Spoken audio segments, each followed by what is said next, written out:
कधी-कधी स्वयंपाकाचा खूप कंटाळा येतो. तर त्यासाठी आज आपण अगदी झटपट आणि फक्त एका डिशमध्ये सर्व पदार्थ येतील अशी रेसिपी करणार आहोत. ही म्हणजे गुजराती अशी पारंपरिक रेसिपी आहे, ती म्हणजे डाळ ढोकळी. तर आज आपण डाळ ढोकळी करणार आहोत. तर त्यासाठी मी अगोदर डाळ शिजवून घेणार आहे कुकरमध्ये.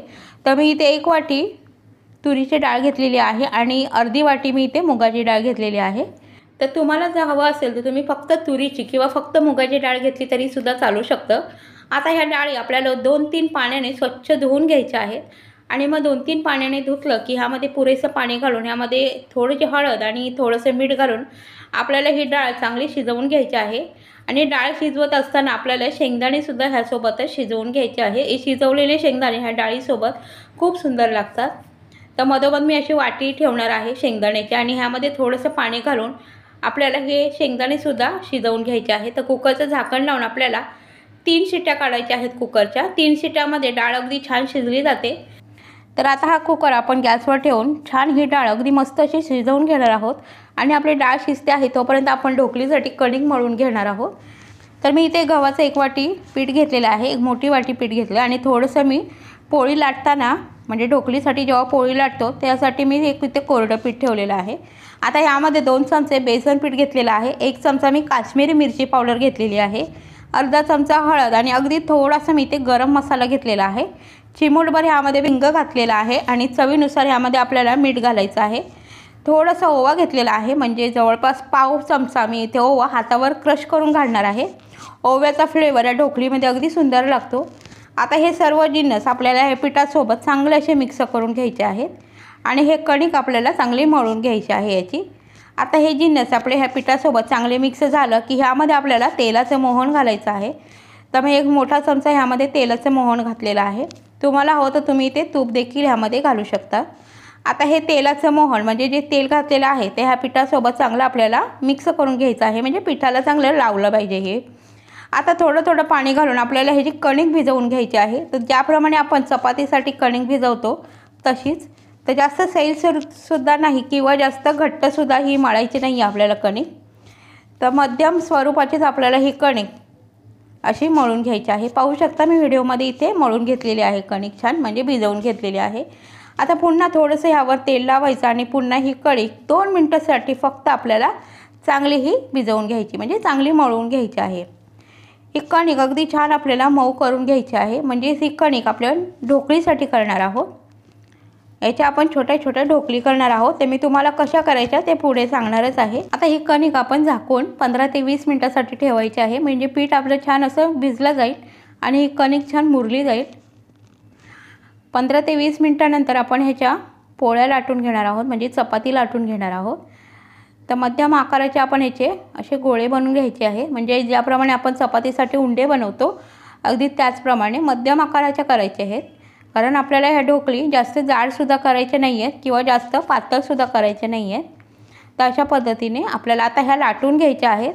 तर ज्याप्रमाणे आपण चपाती लाटतो त्या पद्धतीने इथे मी कोरडी कणिक ठेवली होती बाजूला, तर त्यामध्ये हा गोळा आपल्याला बुडवून घ्यायचा आहे आणि याची छान अशी पोळी लाटून घ्यायची, म्हणजे चपाती लाटून घ्यायची आहे. हे पहा, ज्याप्रमाणे आपण नेहमी घरी चपात्या बनवतो ना अगदी त्याच पद्धतीने. तर मी इथे मोठ्या आकाराची एक चपाती अशी लाटून घेणार आहे आणि मग ह्याच्या ढोकळी कट करून घेणार आहे.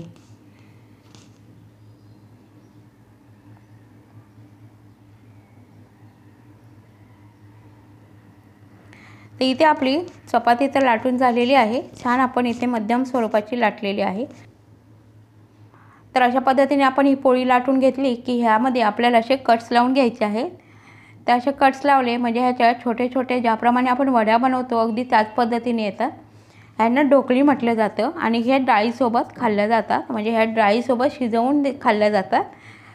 तर म्हणजे आपल्याला अशा पद्धतीने डाळ ढोकळी तयार होते. तर ह्याला ढोकळी म्हटलं जातं. डाळ तर आपल्याला आणखीन बनवायची आहे. तर आता ह्या ढोकळी आपण एका ताटामध्ये काढून घेऊयात. अशा थोड्याशा वेगळ्या काढून ठेवल्या म्हणजे आपल्याला ह्या ढोकळी नंतर शिजवताना बऱ्या पडतात काढायला. तर अशा पद्धतीने ह्या ताटात वेगवेगळ्या ठेवायच्या. आपण ह्याला पीठ लावलं कोरडं म्हणून ह्या एकमेकाला चिकटणार नाही. तर इथे आपल्या ढोकळीसुद्धा तयार झालेल्या आहेत आणि आपण डाळीलासुद्धा छान अशा शिट्ट्या काढून घेतल्या होत्या. तर डाळसुद्धा शिजलेली आहे, ही शेंगदाणेसुद्धा शिजलेली आहे। शेंगदाण्याची वाटी आपण बाजूला काढून ठेवूया आणि ह्यामध्ये आपल्याला पाणी घालून ही डाळ आपल्याला थोडीशी पातळ करून घ्यायची आहे। डाळमधले सर्व पाणी आटलेलं आहे। आता ह्या डाळमध्ये पाणी घालून आपल्याला ही डाळ घुसळून घ्यायची आहे। छान ही एकजीव होईस्तोवर आपल्याला ही स्मॅश करून घ्यायची। ह्या डाळीमध्ये अजिबात डाळीचे आपल्याला दाणे नको आहे, तर अगदी फाईन आपल्याला ही डाळ छान पाहिजे आहे। तुम्हाला हवं तर तुम्ही इथे विस्कने देखील करू शकता। तर मी इथे एक हँड ब्लेंडर घेतलेला आहे, ह्याने मी ही डाळ चांगली अशी घोटून घेणार आहे आणि अशा पद्धतीने ही डाळ घोटून घेतली की अगदी आपली डाळ छान अशी मऊ होते आणि डाळ खाताना अशी वेगळी वेगळी दिसत नाही किंवा दाताखाली सुद्धा येत नाही ही डाळ आपली, आणि दिसायला खूप छान दिसते। हे पहा, अगदी एकसारखी डाळ आपली छान दिसते। अजिबात त्या डाळीचे कुठेही गुठळ्या किंवा दाणे राहिलेले नाही आहेत किंवा अर्धी कच्ची डाळ आपली राहिली नाही आहे। तर आता ह्या डाळीला आपण फोडणी देऊन घेऊया। तर त्यासाठी मी इथे कढई ठेवली आहे, तर 2 मोठे चमचे मी यामध्ये तेल घालणार आहे। आता ह्यामध्ये आपल्याला खडा गरम मसाला घालायचा आहे। तर 1 इंच मी दालचिनीचा तुकडा, 2 काळी मिरी आणि 2 लवंग घातलेले आहेत आणि 4-5 इथे मी कढीपत्त्याची पानं घेतलेली आहेत। आता ह्यामध्ये आपल्याला 1 चमचा राई घालायची आहे। आता राई छान तडतडली की यामध्ये आपल्याला थोडासा हिंग घालायचा आहे। तर मी पाव चमचा हिंग घातलेला आहे यामध्ये आणि पुन्हा ही आपल्याला फोडणी थोडीशी अशी मिक्स करून घ्यायची आहे। आता ह्यामध्ये आपण घोटलेली डाळ घालायची आहे, जी आपण ब्लेंडरने इथे घोटून ठेवली होती आणि ह्यामध्ये मी इथे 1 तांब्या पाणी घातलेलं आहे, म्हणजे 1 लिटर पाणी घातलेलं आहे मी जवळपास। ह्यामध्ये आपल्याला अगोदरच थोडंसं पाणी जास्तीचं घालायचं आहे, कारण ह्यामध्ये आपण जे ढोकळे बनवून ठेवल्या होत्या तर त्या शिजवून घ्यायच्या आहेत। तर त्यासाठी अगोदरच आपण ह्यामध्ये पाणी जास्तीचं घालायचं। आता ह्यामध्ये आपल्याला मसाले घालायचे आहेत। तर 1 चमचा लाल तिखट, 1 चमचा हळद, 1 चमचा धना पावडर घातलेली आहे आणि चवीनुसार ह्यामध्ये मी मीठ घातलेलं आहे। आता हे सर्व आपल्याला हे मसाले चांगले मिक्स करून घ्यायचे आहेत यामध्ये। आता ह्यामध्ये आपण जे डाळीसोबत शेंगदाणे शिजवून घेतले होते ते घालणार आहे। शेंगदाणे खूप छान इथे शिजलेले आहेत। त्यानंतर मी इथे 1 तुकडा गूळ घेतलेला आहे आणि 2 मोठे चमचे मी इथे चिंचेचा कोळ घेतलेला आहे, तो घालणार आहे आणि खूप सारी अशी बारीक चिरलेली कोथिंबीर घालायची आहे। कोथिंबीरीचा सुगंध खूप सुंदर येतो ह्या डाळ ढोकलीमध्ये। आता पुन्हा एकदा छान मिक्स करून आपल्याला ह्याला छान अशी उकळी आणायची आहे। डाळ तर आपली खूप सुंदर शिजलेली आहे अगोदरच, फक्त ह्याला आपल्याला 2 ते 3 मिनिटांसाठी छान असं खळखळवून उकळवून घ्यायचं आहे। आता पाहू शकता डाळीला छान अशी उकळी आलेली आहे। आपण इथे गव्हाच्या पिठाच्या ज्या ढोकली करून ठेवल्या होत्या त्या सोडायच्या आहेत आणि एक एक करून सोडायच्या आणि लक्षात ठेवा डाळीला उकळी येत असतानाच आपल्याला ह्या ढोकली ह्यामध्ये घालायच्या आहे। डाळीला बिना उकळीचे ह्यामध्ये ढोकळी घालायची नाही, नाहीतर मग त्या तळाला जाऊन खाली बसू शकतात। त्यामुळे डाळ छान उकळत असतानाच आपल्याला ह्या ढोकली ह्यामध्ये सोडायच्या आहेत आणि एक एक करून सोडायच्या, जास्त सगळ्या एकत्र सोडायच्या नाही आहेत अशा पद्धतीने।